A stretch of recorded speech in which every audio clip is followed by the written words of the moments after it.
වර්තමානයේ මතුවී තිබෙන තත්ත්වය පිළිබඳව ජනාධිපතිවරයා විසින් අද සවස සාකච්ඡාවක් පවත්වන බවට අපිට දැනුම් දී තිබුණා. පක්ෂයක් ලෙස අපි එම සාකච්ඡාවට සහභාගී නොවෙන්න තීරණය කරගෙන තිබෙනවා. ඒකට හේතු ඇතුළත්ව ලිපියක් අද අපි ජනාධිපතිවරයාට යොමු කරනවා. මේ ඇති වී තිබෙන අස්ථාවරතාවයට මුළුමනින්ම වගකිය යුත්තේ ජනාධිපතිවරයා. අප සහ ඔහු අතර සාකච්ඡා කිරීමෙන් කිසිදු පළක් නැහැ. මේ ඇති වී තිබෙන අස්ථාවර ස්වභාවය සමනය කිරීමේ හැකියාව සහ බලය තිබෙන ඔහුට. එනිසා ඔහු සාකච්ඡා කළ යුත්තේ අප සමග නෙවෙයි, ඔහුගේ හෘද සාක්ෂි සමග. එවැනි සාකච්ඡාවක් විතරයි තවත් ඉතිරි වී තිබෙන්නේ ජනාධිපතිවරයාට. ඒ මොකද මෙම අස්ථාවරත්වයේ නිර්මාණය වෙන්න ප්‍රධාන කරුණු පහක් බලපාලා තිබෙනවා. 1.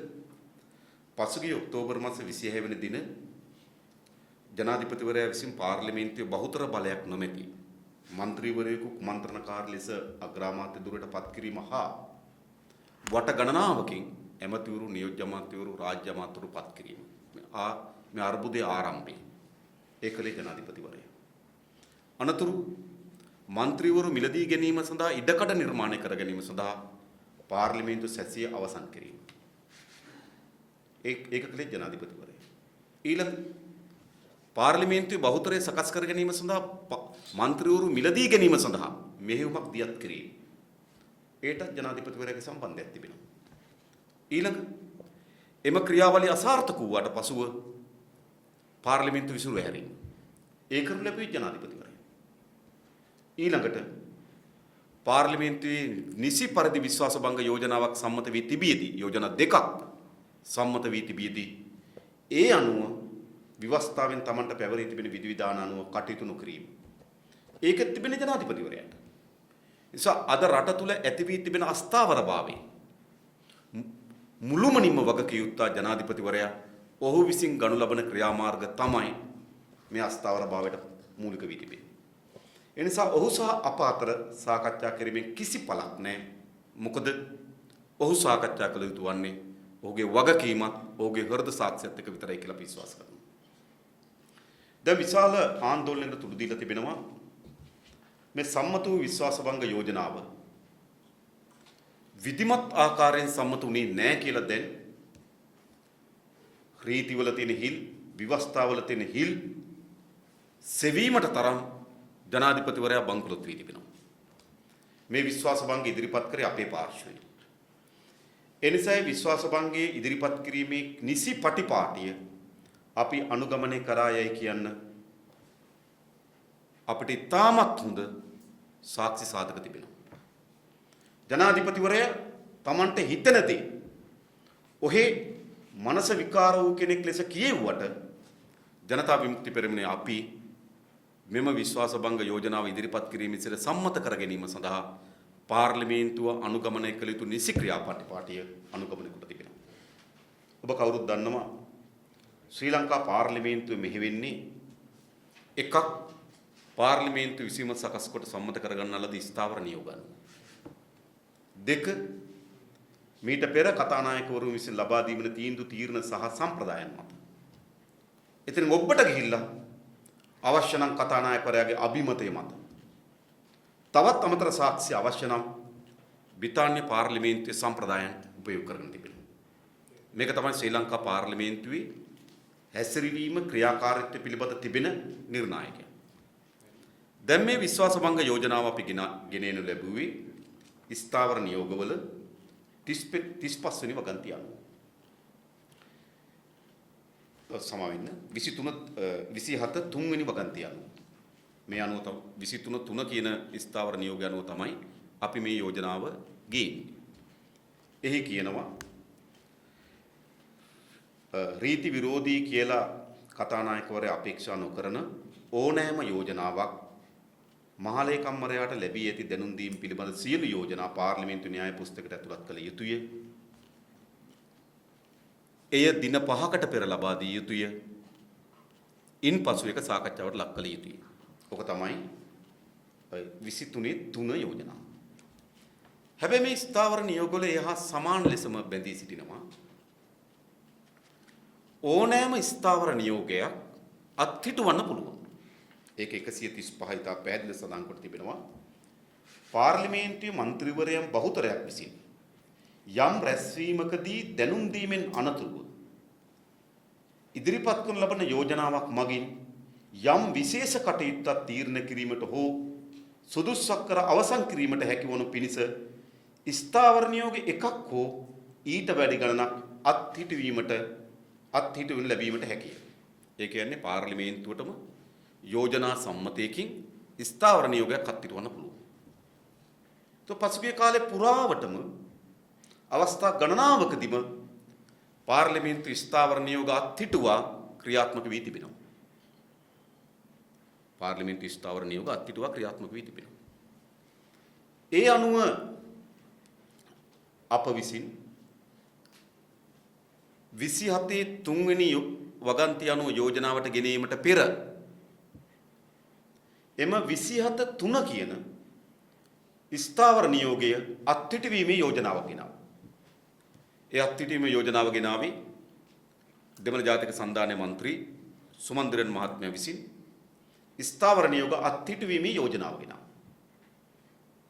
අනතුරු ඒ යෝජනාව අපේ විජිත හේරත් මන්ත්‍රීතුමා විසින් ස්ථිර කරනු ලැබුවා. කතානායකතුමා විසින් ඒක සභාවට ඉදිරිපත් කරා.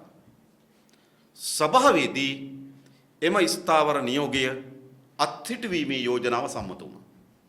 එහෙනම් දැන් 14 වෙනිදා 16 වෙනිදා පාර්ලිමේන්තු ක්‍රියාත්මක වෙන්නේ මේ 27 3 කියන ස්ථාවර නියෝගය නැතුව.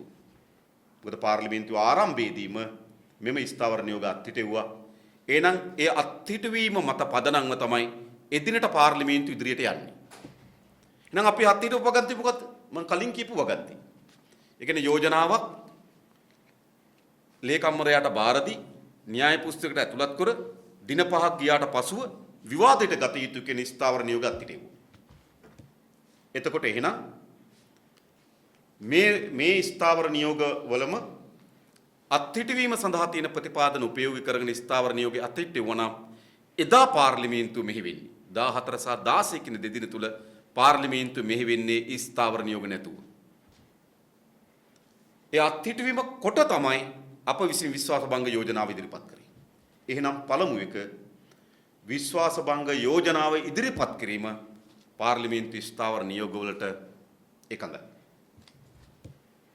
එනිසා කිසිසේත්ම යෝජනාව ඉදිරිපත් කිරීම පිළිබඳව කිසිදු ප්‍රශ්නයක් ජනාධිපතිවරයාට හෝ කිසිවෙකුට නැගීමට හැකියාවක් නැහැ ඒ ස්ථාවර නියෝග වලට අනුරූපී.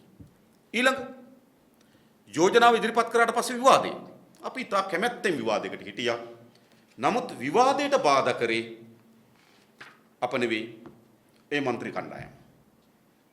එනිසා විවාදයක් කරන්න ඉඩකඩ ලබා නොදුන් නිසා කතානායකතුමා විසින් එය ඡන්දයකට යොමු කර ලැබුවා. දැන් මොකද කියන්නේ ඊළඟ තර්කය? මේ හඬ අනුව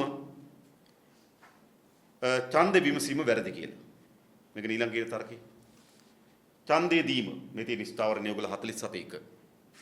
ඡන්දේ දීමේදී ඒකේ එක පළවෙනි එක තමයි කතානායකවරයා විසින් ප්‍රශ්නේ විමසුම් ලැබිය යුතු අතර පක්ෂයි සහ විරුද්ධයි යනුවෙන් කටහඬවල් අනුව ඡන්දය ලබාගෙන කතානායකවරයා විසින් ප්‍රතිඵලය ප්‍රකාශ කරනු ලැබිය හැකියි.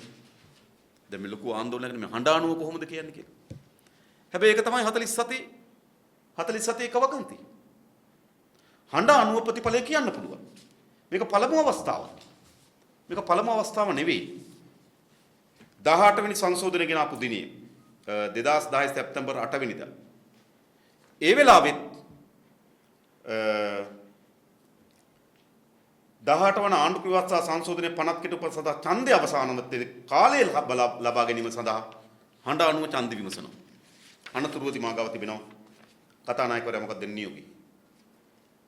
කටහඬවල් අනුව පක්ෂ මන්ත්‍රීන්ට ජය බව කතානායකතුමා විසින් ප්‍රකාශ කරන ලදී. එහෙනම් මේ පාර්ලිමේන්තුවේ 2010 සැප්තැම්බර් මාසේ 8 වෙනිදා කතානායකවරයා විසින් ඡන්ද විමසා තිබෙනවා හඬ අනුව චමන් රාජපක්ෂ කතානායකවරයා විසින්. ඒ වගේම ඊට පසුවත් අපිට මතකයි තොරතුරු දැනගීමේ පනත කරු ජයසූරිය විපක්ෂ මන්ත්‍රීවරයෙක් හැටියට ඉදිරිපත් කරන අවස්ථාවේදී ඒ වෙලාවේදී හඬ අනුව ඡන්දෙ ගත්තා. අරගෙන කතානායකතුමා කියන මෙහෙම වැඩි ශබ්දයට ජයග්‍රහණය. ඒ අනුව කටහඬ අනුව ඡන්දෙ විමසන බව කතානායකවරයා දැනුම් දුන් කතානායකවරයා ප්‍රශ්න ඉදිරිපත් ලබාගෙන කටහඬවල් අනුව විරුද්ධ මන්ත්‍රීවරුන් ජයගත් බව කතානායක චමල් රාජපක්ෂ මහතා ප්‍රකාශ කළේ. එහෙනම් එදත් මොකද කරේ? එදත් හඬ අනුවක ඡන්දෙ ගත්තා.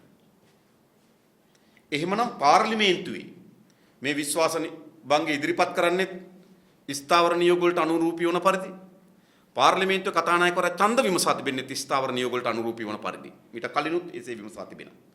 ඒ නිසා මේක පාර්ලිමේන්තුවේ සම්මත වී තිබෙනවා. ඊළඟ පාර්ලිමේන්තුවේ මේක සම්මත වුණාට පස්සේ මොකද විය හැකි වන්නේ? විශේෂම ආණ්ඩු ක්‍රම ව්‍යවස්ථාවේ 48 දෙක වගන්තියේ මෙහෙම කියනවා. පාර්ලිමේන්තුව විසින් ආණ්ඩුවේ ප්‍රතිපත්ති ප්‍රකාශය හෝ විසර්ජන පනත් කෙතුම්පත හෝ ප්‍රතික්ෂේප කළහොත් එවිටද ආණ්ඩුව කෙරෙහි විශ්වාස භංග යෝජනා සම්මත කළොත් එවිටද අමාත්‍ය මණ්ඩලය විසිරෙන්නේ. ඉතින් මෛත්‍රීපාල සිරිසේන මහත්මයා බැඳිලා ඉන්නේ තමන්ගේ ඔළුවේ හැදෙන හිතලු වලට නෙවෙයි. මෛත්‍රීපාල සිරිසේන මහත්මයා ජනාධිපති ධූරය බාර ගන්නකොට දියුරුම් දෙන්නේ මේ ව්‍යවස්ථාව රකින්න බව. මෛත්‍රීපාල සිරිසේන මහත්මයාට කිසි බලයක් නැහැ. පාර්ලිමේන්තුවේ යෝජනා පිළිබඳ වග විභාග කරන්න. විශ්වාස භංගය අනුව මොකද වෙන්නේ? තා පැහැදිලි. අමාත්‍ය මණ්ඩලය යම් කිසි අමාත්‍යවරයෙකුට පාර්ලිමේන්තුව විසින් ආණ්ඩු ක්‍රම ව්‍යවස්ථාවේ ප්‍රතිපත්ති ප්‍රකාශය හෝ විසර්ජන පනත් කෙටුම්පත හෝ ප්‍රතික්ෂේප කළහොත් එවිටද ආණ්ඩුව කෙරෙහි විශ්වාස භංග යෝජනාව සම්මත කළහොත් එවිටද අමාත්‍ය මණ්ඩලය විසිරෙන්නේ. දැන් ජනාධිපතිවරයාට ප්‍රශ්න කරන්න බෑ අමාත්‍ය මණ්ඩලයක් තියනවද නැද්ද කියලා. යෝජනාව සම්මත වෙනකොටම අගමැතිවරයා සහ ආණ්ඩුව විසිරෙන්නේ. ඒ නිසා තමයි මේ ව්‍යවස්ථාවට අනුරූපී වන පරිදි තමයි කතානායකවරයා පසුදා පාර්ලිමේන්තුවේ ප්‍රකාශපත් කරන්නේ මේ පාර්ලිමේන්තුවේ තවදුරටත් අග්‍රාමාත්‍යවරයෙක් හෝ කැබිනට් මණ්ඩලයක් හෝ අමාත්‍යවරු නොමැති බව. දැන් මොකද දැනුයි මෛත්‍රීපාල සිරිසේන මහත්තයා කාර්ය පැවරෙන්නේ. අන්න මෛත්‍රීපාල සිරිසේන මහත්මයා කියනවා අමාත්‍ය මණ්ඩලය විසිරෙන්නේ. එසේ ඌට 70 වන ව්‍යවස්ථාව යටතේ ස්වකීය බලතල ක්‍රියාත්මක කරමින් ජනාධිපතිවරයා විසින් පාර්ලිමේන්තු විසිරුව හැරෙනු ලැබුවොත් මිස ජනාධිපතිවරයා එහෙම විසිරුව හැරියේ නැත්නම් 70 කියන්නේ අර අවුරුදු 4මාර විසිරුව හැරියේ නැත්නම් ජනාධිපතිවරයා විසින් 42 43 44 45 යන ව්‍යවස්ථා අනුව අග්‍රාමාත්‍යවරයෙක් අමාත්‍ය මණ්ඩලයේ සමාජිකයන් නොවන අමාත්‍යවරු නියෝජ්‍ය අමාත්‍යවරු පත් කළ යුත්තේ. දැන් ජනාධිපතිවරයා තියෙන්නේ මොකද්ද? මේ 48 දෙක ව්‍යවස්ථාව අනුව අග්‍රාමාත්‍යවරයෙක් සමාජ මණ්ඩලය පත් කරන්න. විවස්ථාව ඉතා පැහැදිලිව විශ්වාස භංගයක් සම්මත වුවහම අග්‍රාමාත්‍යවරයා සහ කැබිනට් මණ්ඩලය විසිරුව හැරෙනවා. ඒ විශ්වාස භංගය පිළිබඳ කිසිදු ප්‍රශ්නයක් කරන්න ජනාධිපතිවරයාට බලයක් දීලා නැහැ ව්‍යවස්ථාවේ. ජනාධිපතිවරයාට දී තියෙන බලය තමයි අනතුරුව පාර්ලිමේන්තු විසිරුව හැරලා නැත්නම් ව්‍යවස්ථාවේ වගන්ති අනුව අග්‍රාමාත්‍යවරයෙක් සහ ඇමති මණ්ඩලයක් සහ රාජ්‍ය අමාත්‍යවරු සහ නියෝජ්‍ය අමාත්‍යවරු පත් කරන්න. දැන් එන මෛත්‍රීපාල සිරිසේන මහත්තයාට පැවරී තිබෙන ඒ කාර්යභාරය අපි කැඳවන්නේ මොකටද? අපිට ඇමතිකම් ගන්න ඕනද කියලා අහන්න. කවුද ඇමතිවරු වෙන්න කියලා අහන්නද? එතුමාට දැන් නිශ්චිත වශයෙන් පැවරී තිබෙන කාර්යභාරය එතුමා තේරුම් ගත යුතුයි. විශ්වාස භංගයේ පාර්ලිමේන්තුවේ සම්මත වුවහම අමාත්‍ය මණ්ඩලය සහ අග්‍රාමාත්‍යවරයා විසිරෙන්නේ. විසිරුණාට පස්සේ ව්‍යවස්ථාවේ වගන්ති අනුව ජනාධිපතිවරයා විසින් පත් කළ යුතු වන්නේ. ඔච්චරයි. දැන් මේක කරන්නේ නැතුව මේ එහෙට මෙහෙට අදින විකඩම නතර කරන්න කියලා තමයි අද අපි ජනාධිපතිවරයාට ලිඛිතව දැනුම් දී තිබෙනවා. දැන් ඔබට තිබෙන්නේ විශ්වාස භංගයක් සම්මත වූාට පසු ඉදිරියට යන්න. එයි.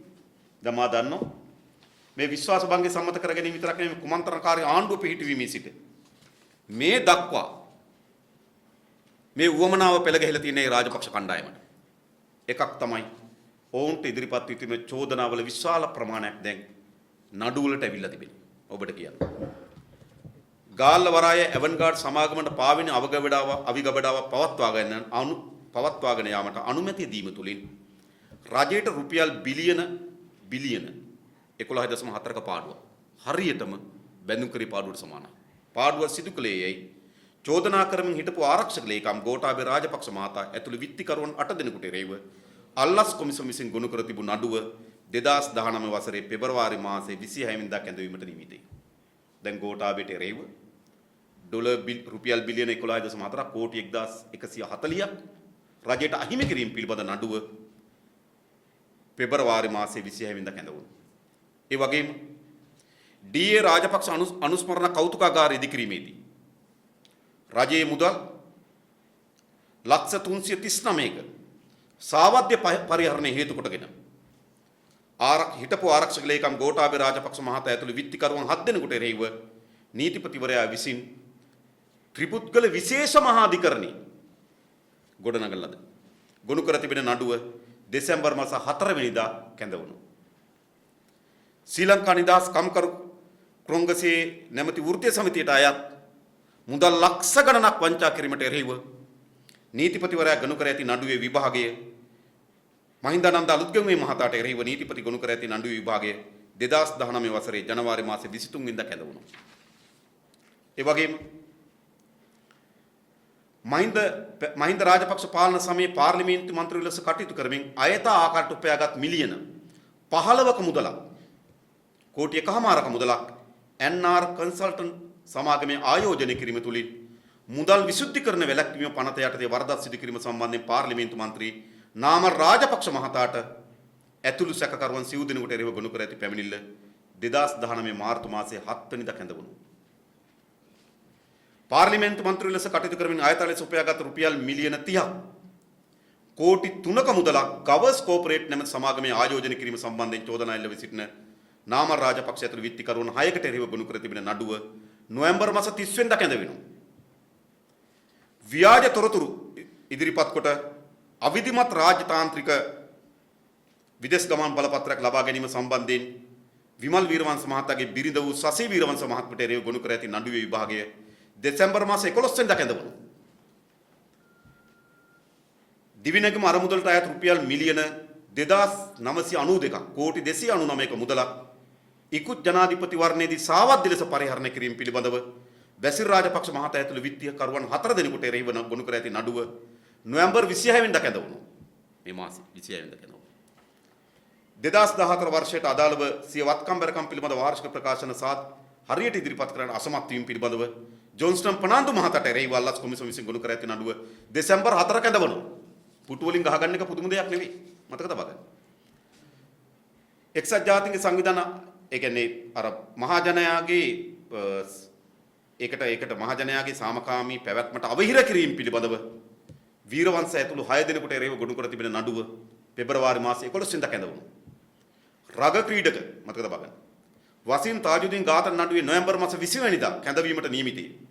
මේ සඳහා සිරිලිය සවිය ව්‍යාපෘතියට ලබා දී තිබු ඩිෆෙන්ඩර් රථයක් භාවිත කර ඇතැයි තොරතුරු අනාවරණය බව නීතිපතිවරයා නියෝජනය කරමින් නියෝජ්‍ය සොලිසිටර් ජෙනරාල් ඩිලාන් රත්නායක මහතා අධිකරණයට කරුණු ගොනු කර තිබෙනවා. ඒකත් කැඳවනවා නොවැම්බර් මාස 29 වෙනිදා.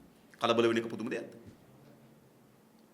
නාමල් ගෝඨාභය බැසිල්ව ගාමිණී සෙනරත්ව වීරවංශව ජොන්ස්ටන් මහින්දානන්ද අලුත්ගමගේ සිරිලිය සවිය ගිනුම සිරිලිය සවිය සිරන්ති රාජපක්ෂගේ මේ සියලු අයට එරෙහිව විධිමත් ලෙස නීතිපතිවරයා විසින් ගොනු කරන ලද නඩු මේ මාසය 2-3 ඇතුළත කැඳවීමට නියමිතව තිබෙනවා. මෙන්න මේ නිසා තමයි මේ බලහත්කාරී පාලනය හදාගෙන බලහත්කාරීත්වයේ ඉන්නේ. නිසා මේ රටේ ජනතාව ඉතා හොඳින් තේරුම් ගත යුතු තිබෙනවා. මේ පාර්ලිමේන්තුවේ පාතාල මැර ක්‍රියාවන්ගේ කණ්ඩායමක් බවට හැසිරීමෙන් පාතාල මැර කණ්ඩායමක් ලෙස හැසිරීමෙන් අද මේ කටයුතු කරමින් තිබෙන කවරක්වත් නෙවෙයි. Tamante එරෙහිව එල්ල වී තිබෙන නඩු වලින් බේරෙන්න මෛත්‍රීපාල සිරිසේන මහත්මයා දැනුවත්ව නොදැනුවත්ව මේ දායකත්ව ලබා දෙමින් තිබෙන්නේ. ඝාතකයන් වංචනිකයන් ආරක්ෂා කිරීමේ ප්‍රමුඛතම බව තමයි අද මෛත්‍රීපාල සිරිසේන මහත්මයා මේ රඟපාමින් ඉන්න භූමිකාව විසින් සිදු කොට තිබෙන්නේ. එනිසා අපි නැවත කියන්නේ මෛත්‍රීපාල සිරිසේන මහත්මයාත් එක්ක කතා කරන්න කිසි දෙයක් නැහැ. මෛත්‍රීපාල සිරිසේන මහත්මයාට අපි කියන්නේ කරුණා කරලා ආණ්ඩුක්‍රම ව්‍යවස්ථාව කියවන්න. 48 දෙක වගන්තිය කියවන්න. ඒ වගන්ති අනුව විශ්වාස භංගයක් වුණාට පස්සේ මොකද්ද සිද්ධ විය යුත්තේ කියලා ව්‍යවස්ථාවේ සඳහන් වී තිබෙනවා. විශ්වාස භංගයේ පාර්ලිමේන්තුවේ සම්මත වුණාට පස්සේ අමාත්‍ය මණ්ඩලයත් අග්‍ර අමාත්‍යවරයාත් විසිරෙනවා. ජනාධිපතිවරයාට කළ හැකි වන්නේ මේ ව්‍යවස්ථාව අනුව නව අග්‍ර අමාත්‍යවරයෙක් සහ නව ඇමති මණ්ඩලයක් පත් කිරීම පමණයි. ඉන් අනතුරුව ඉන් එහා යන කිසිවක් අපිට මෛත්‍රීපාල මහත්මයාත් එක්ක සාකච්ඡාවක් නැහැ. ඒ නිසා අපි මෛත්‍රීපාල මහත්මයාගේ සාකච්ඡාවට සහභාගී වෙන්නේ නැහැ අද දිනේ. කිව්වා මේ නඩු වගේක් ඇඳවන්න තිබ්බා කියලා. එතකොට මේ අවුරුදු 3ක් තිස්සේ තිබ්බා මේ නඩු වලින් කිසිම දෙයක් වුණේ නැහැ. චූදිතව නිදහස් වුණා. මේ ඇඳවන්න තිබ්බ නඩු වලින් සාධාරණයක් වෙයි කියලා ඔබතුමාලා විශ්වාස කරාද? ඔබ දන්නවා දෙක නඩුවක් ලලිත් වීරතුංග සහ අනුෂ පැල්පිට මහත්මයාට නඩු තීන්දුවක් දුන්නා. එනිසා අපි හිතනවා දේශපාලන බලපෑම් සහ අනිත් මැදිහත් වලින් සියල්ලකම ඔක්කොම බේරෙන්න බැරි කියලා අපි විශ්වාස කරනවා. එහෙම බේරෙන්න පුළුවන් නම් පාර්ලිමේන්තු විසිරුව හැරීම පිළිබඳ ගැසට් නිවේදන අත්හිටුවන්නේ නැහැ. ජනාධිපතිවරයා විසින් නිකුත් කරන ගැසට් නිවේදනයකුත් අද ශ්‍රේෂ්ඨාධිකරණය විසින් අත්හිටුවා තිබෙනවා. ශ්‍රේෂ්ඨාධිකරණ අවුරුදු 200 ඒ කියන්නේ අපේ මූලික අධිකරණ ශ්‍රේෂ්ඨයට අවුරුදු 213කට වඩා දිගු ඉතිහාසයක් තිබෙනවා. ඒ ඉතිහාසයේ පළමු වතාවට විධායක විසින් ලබා දෙන ලද ගැසට් නිවේදනයක් අත්හිටුවා තිබෙනවා. ඒ නිසා අධිකරණ පද්ධතිය යම් සාධනීය ක්‍රියාමාර්ග අරගත්තු බව අපි දන්නවා. ඒ වගේම අපි දන්නවා සමහර නඩු තීරණ පිළිබඳව ජනතාවගේ සැකයක් සංකාවක් කුකුසක් තියෙනවවත් අපි දන්නවා.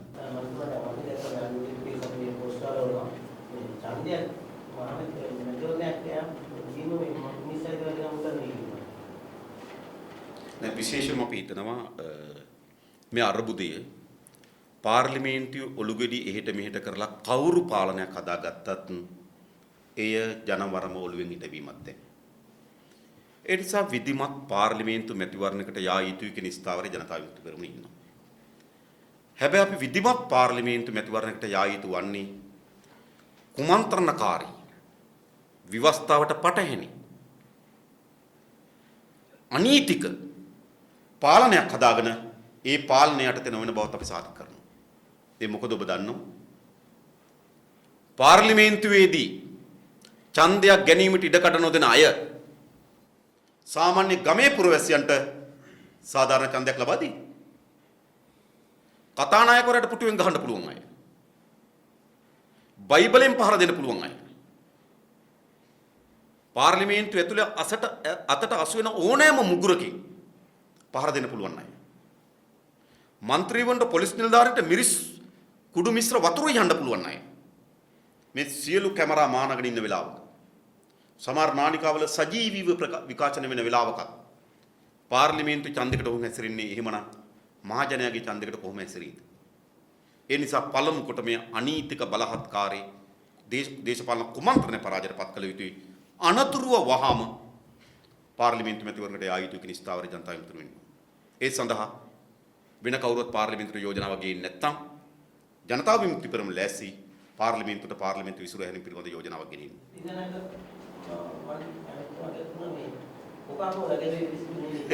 අර OSB කියන වේතරම් ගණන් ගන්න එපා. මොකටද? ඕගොල්ලන්ගේ මාධ්‍යවල විකාශන කාලයත් අපරාධේ, අපේ කාලයත් අපරාධේ. මොකද ඔහු ගත්තාම මොකද අධිකරණයේ හරිද ඔහුගේ මුඛයේ පරිස්සම් කරගන්න බැරි වීම හේතු කොට අධිකරණයේ හරිද දඬුවම් ලැබුණේ කවුරුත් දෙයකට. ඉරේ හිටපු කෙනෙක්. එනිසා එතුමාගේ පහුගේවා රාජපක්ෂ මහත්තයා කියපුව හොයලා බලන්න. මෛත්‍රීපාල මහත්තයා කියපුව හොයලා බලන්න. චන්ද්‍රිකා මෙතන වර්ණනා කරපුවා. නැවත චන්ද්‍රිකාට කියපුව හොයලා බලන්න. රනිල් වර්ණනා කරපුවා. යලි රනිල්ට කියනව බලන්න. මහින්ද වර්ණනා කරපුවා. යලි මහින්දට කියපුව බලන්න. මෛත්‍රීපාල වර්ණනා කරපුවා. මෛත්‍රීපාලට එරහිව කියපුව බලන්න. මේ වගේ නේද ඇට නැති දිව. හැරෙන ඇතට ඔහේ කියවන්න පුළුවන් වාචාල මිනිස්සෙක් ගැන පිළිබඳව මම හිතන්නේ කාලය අපතේ ඇරිය යුතු නැහැ කියලා මම විශ්වාස කරනවා. පාර්ලිමේන්තුවේ කොටුමල විශ්වාස භංග යෝජනාව ගේන්නේ කලින් ස්ථාවර නියෝග අත්හිටුවන්න යෝජනාව කියලා. ඒ යෝජනාවේ මේ 27 3 කියන වගන්තිය විතරද අත්හිටුවෙන්නේ නැත්නම් ස්ථාවර නියෝග සියල්ලම අත්හිටුවෙන්නේ නැත්නම් ස්ථාවර නියෝග සියල්ලම අත්හිටුවන්න බැහැනේ. පාර්ලිමේන්තු ඡන්ද විමසීම ස්ථාවර ඡන්ද විමසන්නේ ස්ථාවර නියෝග අනුව.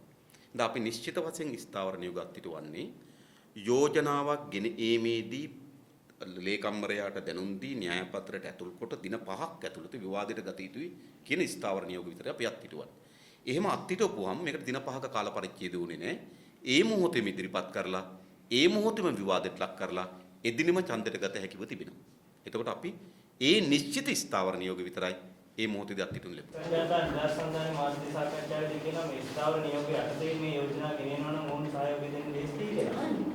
ඉතින් මේ ස්ථාවර නියෝග වලට කිසිවක් පටහැනි නැහැ. ස්ථාවර නියෝග අත්හිටුවලනේ මේ යෝජනා. ඉතින් ස්ථාවර නියෝග අත්හිටවන්නත් ස්ථාවර නියෝගයක් නේ. ඒ කියන්නේ ස්ථාවර නියෝග අත්හිටවීම පිළිබඳවත් දැන් මේ ස්ථාවර නියෝග තිබෙනවානේ. ඒතකොට මේ පාර්ලිමේන්තුව රැස් වෙන්න පුළුවන් මේ ස්ථාවර නියෝග සියල්ලටම යටත්ව රැස් වෙන්න පුළුවන්. එහෙම නැත්නම් රැස් වෙන්න පුළුවන් ස්ථාවර නියෝගවල සමහර ස්ථාවර නියෝග ඊටාට වළංගු නොවන පරිදි රැස් වෙන්න පුළුවන්.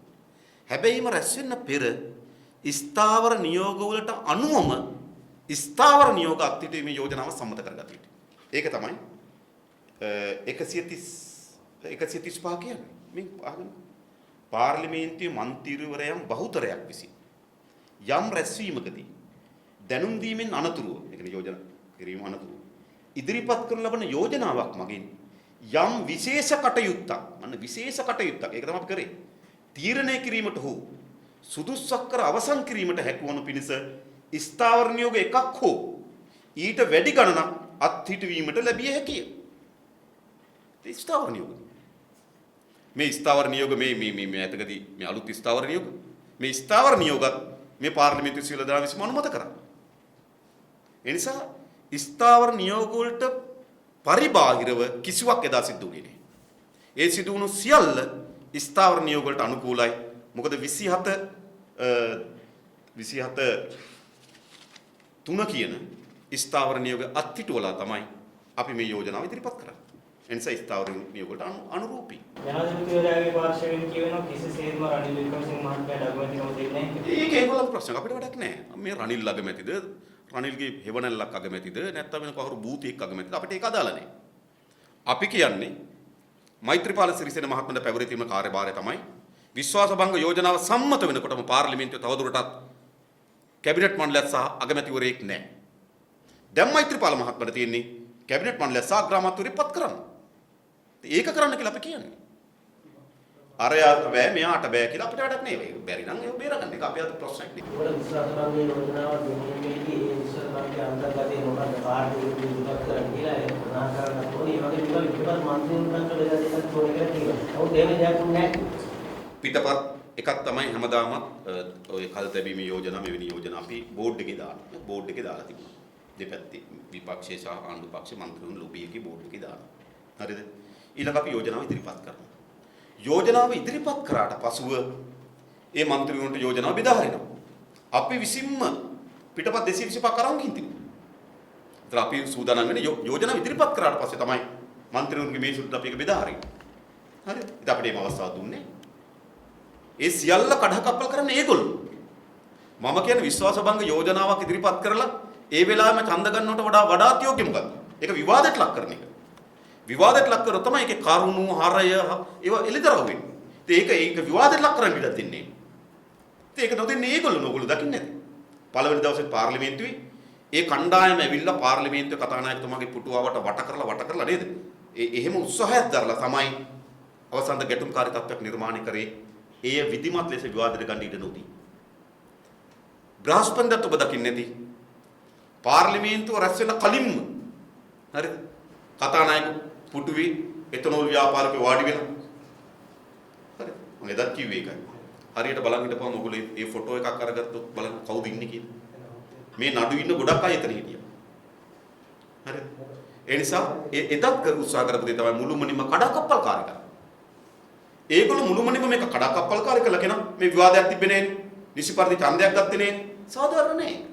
අපි කැමති මොකද දන්නවද? අපි කැමති මේක නමින් නමට ඡන්ද ගන්න. අපි ඉල්ලන්නේ by name. නමින් නමට ඡන්ද ගන්න කියලා අපි ඉල්ලන්නේ. ඒ මොකද දන්නවද? අපි දන්නවා මහින්ද මහත්තයාගේ පැත්තේ ඉඳගෙන ඉන්න ගොඩක් අය එයාට ඡන්දෙ නොදෙන බව. මේ දවස් 3ේම පාර්ලිමේන්තුවට සහභාගී වෙන මන්ත්‍රීවරු ඉන්නවා. ඔයාලා බලන්න කැඳවීම පාර්ලිමේන්තුවේ සහභාගී වෙ ලේඛන ආරම්භ බලන්න. එතකොට මහින්ද රාජපක්ෂ මහත්මයාගේ කඳුරට එළිදරව් වෙන තමන්ගේ ඇත්ත ගන්න. සමාජ සහ මම අද ඔයගොල්ලෝ සමහර අය පාර්ලිමේන්තුවේ ඉන්නේ නැහැ දාට. ආවෙත් නැහැ මේ දවස් දෙකේ. ඒ නිසා මේ ව්‍යාජ පාලනයේ වසා ගැනීම සඳහා තමයි මේක කඩාකප්පල් කරන්නේ. නිසා කඩාකප්පල් කරන්නේ ඕක. නිසා අපි නමින් නමට අපිට ගන්න ඕන. මොකද මෙවැනි විවාදයකට ඡන්දය දුන්නේ කවුද නැද්ද කියලා ඉතිහාසගත වෙන්න ඕන. අපිට ඒක දැනගන්න අවශ්‍යයි. නමුත් එහෙම ඉඩක් දෙන්නේ නැහැ ඒගොල්ලෝ. ඒගොල්ලෝ තමයි ඒක මුළුමනින්ම කඩාකප්පල් කරන්නේ. දැන් ඉතෝට දෙයක් නැහැ. දැන් තියෙන්නේ ජනාධිපතිවරයාත්.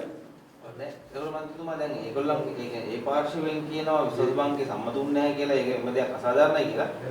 තව ඔබතුමාලා ඇතුළු අනිත් පාර්ශවයේ කියනවා මේක සම්මතුණා කියලා. දැන් මිනිස්සු මහ ජනතාව විදිහට මේ හරි අර්බුදයකටපත් වෙනවා. ඔව් අර්බුදයකටපත් වෙන කිසි දෙයක් නැහැ. පාර්ලිමේන්තුවේ නිසි බලධාරියා කතානායකවරයා. කතානායකවරයා විසින් නිසි තීන්දුවක් ලබා දී තිබෙනවා. විශ්වාස භංගයේ නිසි පරිදි සම්මත වී තිබෙන බව. තමනති. ඉතින් ඒ නිසා මේ මම කියන එක හරි තව කෙනෙක් එක හරි මත නෙවෙයි පාර්ලිමේන්තුවේ තීන්දුව තියෙනවා. ඔබ දන්නවා පාර්ලිමේන්තුවේ පනතක් සම්මත වුණා. පාර්ලිමේන්තුවේ පනත සම්මත වුණාම ඒ පනත නීතියක් බවට පත් වෙන්නේ කතානායකවරයා අත්සන් කරාට පසුව පමණයි. ඒ නිසා පාර්ලිමේන්තුවේ තීන්දුව తీරන පිළිබඳ අවසන් බලධාරියා කතානායකවරයා. අපිට අර්ථකථනය කරන්න බෑ සම්මත වුණා නැද්ද කියලා. නමුත් කතානායකවරයා නිශ්චිත වශයෙන් පාර්ලිමේන්තුවටත් ජනාධිපතිවරයාටත් ප්‍රකාශ කරා මේ විශ්වාස භංග දෙකම සම්මත වූ බව. ඒ විතරක් නෙවෙයි තුමා කියා තිබුණා. ඒ විශ්වාස භංග සම්මත වීමේ හේතු කොටගෙන තවදුරටත් ආණ්ඩුවක් නොමැති බව. ඉතින් ඒක නේ අපි ගත යුත්තේ. මම කියන එක හෝ තව කෙනෙක් කියන එකට වඩා ගන්න ඕන. කතානායකවරයා මොකද ලබා දී තිබෙන නියෝගය? නියෝගය ලබා දී තිබෙන විශ්වාස භංගේ පක්ෂ වූ බව. ඉතින් කතානායකවරයාට විශ්වාස භංගය කියන්නේ මේ තැන කියන්නේ. ඒකටත් තියෙන ස්ථාවර නියෝගවල ව්‍යවස්ථාවේ කටයුතු කරන්න. මේ කතානායකවරයා අපක්ෂපාතීව කටයුතු කරන්නේ නැත්නම් පක්ෂපාතීව කටයුතු කරනවා නම් කල යුතු වන්නේ උට ඒ විශ්වාස භංගය පාර්ලිමේන්තුවට ගිහින් ඉවරයි. දැන් පුළුවන් නම් ඒ ගිහින් කියලා සම්මුතට කතානායකවරයාට විශ්වාස භංග වුණ සම්බර ගිහින් කියලා ඉවරයි. තැන අඬන්න ඉන්නේ. දැන් ඔබතුමාලා මේ මහින්ද රාජපක්ෂ මහත්මයා අගමැතිත්වයේ දරන මේ ආණ්ඩුවට විරුද්ධව විශ්වාස භංගය කියලා මේක ජනාධිපතිවරයා මේ ව්‍යවස්ථාවට මේ පටහැනිනේ ආණ්ඩුව පත් කරා කියන චෝදනාව එකතනේ. ඒකෝට දැන් ඊළඟට පත් කරන ආණ්ඩුවට මේ වගේ ප්‍රශ්නයක් ආවොත් එතන විශ්වාස භංගය කියනද? අනිවාර්යයෙන්. ඒ කියන්නේ දැන් තිබෙන්නේ 70 වන වගන්තිය අනුව පාර්ලිමේන්තු විසුරුව හැරලා නැති නිසා ජනාධිපතිවරයා විසින් නවාග්‍රාමාත්‍යවරයෙක් සහ කැබිනට් මණ්ඩලයක් පත් කළ යුතුයි. ඒ නවාග්‍රාමාත්‍යවරයෙක් සහ කැබිනට් මණ්ඩලයක් පත් කළාට පසුව එහි ක්‍රියාකාරීත්වය පිළිබඳව යලි අවශ්‍ය නම් විශ්වාස භංගය ගෙන යා හැකියි. ඒ පත් වෙන ආණ්ඩුව ඒකේ ස්වභාවය මත අවශ්‍ය නම් අපේ විශ්වාස භංගය ගෙන අපි සූදානම්. ඔබ හිතන්න මේ ඔක්කොම පැත්තකින් තියන්න. දැන් පාර්ලිමේන්තුවේ පැවරී තිබෙන ප්‍රධාන බලතල දෙකක් තිබෙනවා. එකක් නීති සම්පාදනය. දෙක මූල්‍ය බල ලංකාවේ රටේ තියෙන මුදල් බලය. එතකොට දැන් මේ පාර්ලිමේන්තුවේ 100කට වඩා අඩු ගාණක් තියාගෙන ආණ්ඩුවක් හදලා මේ පාර්ලිමේන්තුවේ එක නීතියක් සම්මත කරගන්න පුළුවන්ද? එතකොට මේ පාර්ලිමේන්තුවේ කිසිදු පනතක් සම්මත කරගන්න බෑ. එහෙනම් ව්‍යවස්ථාවට අනුව පාර්ලිමේන්තුවට පැවරී තිබෙන නීති සම්පාදනය කිරීමේ බලය මේකේ ක්‍රියාත්මක කරගන්න බෑ මේ කණ්ඩායම. දෙක මේ කණ්ඩායමට කිසිදු මුදල් පනතක් අයවැය ලේඛනයක් සම්මත කරගන්න බෑ. ඒතර පාර්ලිමේන්තුවේ පැවරී තිබෙන මූල්‍ය බලතල ක්‍රියාත්මක කරගන්නත් බෑ. ඒතර මහින්ද රාජපක්ෂ මහත්තයාට එයාගේ ඔය අටවා ගන්නද ආණ්ඩුවට තියෙනවා නම් නීතිය සම්පාදනය කරගන්නත් බෑ මේ පාර්ලිමේන්තුවේ. මුදල් මූල්‍ය බලය ක්‍රියාත්මක කරගන්නත් බෑ මේ පාර්ලිමේන්තුවේ. එහෙනම් එහෙම බලයක් මොකටද? එහෙම බලයක් ඕන වෙලා තියෙන මේ නඩු වලින් බේරෙන්න විතරයි. වෙන මොකටවත් මේ බලය අවශ්‍ය වෙන්නේ නෑ. දැන් මේ தත්ත්වය සරල නෑ. ඔයගොල්ලෝ හිතන්න මම දැකලා මාධ්‍ය වාර්තා කරලා තිබෙනවා. ලබන ජනවාරි මාසයේ අපිට ඩොලර් මිලියන 1000ක ණය මුදලක් ගෙවන්න සිනවා. ඒ ණය මුදල ගෙවන්න බැරි වුණොත් රට අසාදු ලේඛනයට යනවා කියලා. දැන් ඒකට කවුද උත්තර දෙන්නේ? එදත් අපි කිව්වා මේ කාලය කියලා කියන අපේ රටේ සංචාරක ව්‍යාපාරය අස්වැන්න නෙලන කාලේ සීසන් එක. විශාල සංචාරකින් ප්‍රමාණයක් ඒ එන ගමන් කැන්සල් කරලා තිබෙනවා. ඒකට දැන් කවුද වක් කියන්නේ? ඒ වගේම නව නීති කීපයක් සම්පාදනය කර ගැනීම අවශ්‍යතාවය තිබුණා. ඒ කිසි නීතියක් සම්මත වෙන්නේ නැහැ මේ පාර්ලිමේන්තුවේ. ඒ නිසා මේ රූකඩ ආණ්ඩුවක් හදාගෙන මහින්ද රාජපක්ෂ මහත්තයට නේද කාර් එකේ යන වෙනකොට හෙලිකොප්ටරේ යන්න පුළුවන්. නිකන් සිරන්ති නෝනා වෙනකොට අගමැති ආර්යාව වෙන්න පුළුවන්. නිකන් නාමල් යෝසිතට අගමැතිගේ දරුවෝ වෙන්න පුළුවන්. වීරවංශට ඇමති වෙන්න පුළුවන්. වීරවංශගේ නෝනට ඇමති නෝනා වෙන්න පුළුවන්. ඒ අරමුණකට රටට වෙන්නේ. පාර්ලිමේන්තුවේ විශ්වාස පාර්ලිමේන්තුවේ නීතිය සම්පාදනය කරගන්න බැරි නම් ඒ බලයට පාර්ලිමේන්තුවේ මුදල් වෙන් කරගන්න බැරි නම් ඒ බලයට මොකද වෙන්නේ? වෙන කිසිවක් වෙන්නේ නැහැ. තමගේ නඩුව වලින් බේරෙන්න පුළුවන්. ඒ අරකට කිසිවක් මේ බලයෙන් රටට වැදගත් දෙයක් වෙන්නේ නැහැ. ඔබ කිව්වේ නැවත විශ්වාස භංග. නැවත අයවැයලයකට පරාද කිරීම. ඒ නිසා තමයි අපි කියන්නේ දැන් මේ ඇති වී තිබෙන ස්වභාවය අනුව තව දුරටත් මේ පාර්ලිමේන්තු ඉදිරියට යන්න හැකි. ඒක අපි පිළිගන්නවා. ඒ නිසා විධිමත් ආකාරයේ පාර්ලිමේන්තු යෝජනා සම්මතයේ මැතිවරණයකට යනවා නම් අපි ඒකට එකඟයි. යා යුතුයි කියලා අපි විශ්වාස කරමු. මොකද මේ අටවා ගන්න එහෙට මෙහෙට පනලා මුදල් වලින් අටවා ගන්නලද ආණ්ඩුව දැන් කවුරු හැදුවත් රනිල් හැදුවත් තියෙන මේ ආණ්ඩුවක් මහින්ද හැදුවත් තියෙන මේ ආණ්ඩුව. එනිසා එහෙම ආණ්ඩුවකට කිසිසේත්ම ජනවරමක් නෑ අපි රට පාලනය කරන්න. ඒ නිසා මැතිවරණයකට යා යුතුයි. දැන් මතකතුමා මහජන නියෝජිතව පත් වෙන්නේ මහජනයාගේ ඡන්දේ. ඔව්. මහජන නියෝජිතයෝ මහජනයාගේ ඡන්දෙන් ඇවිල්ලා පාර්ලිමේන්තුවේ ওই විදිහට හැසිරෙන්න පුළුවන්. හැසිරෙනාගේම තමයි යන්න උනා.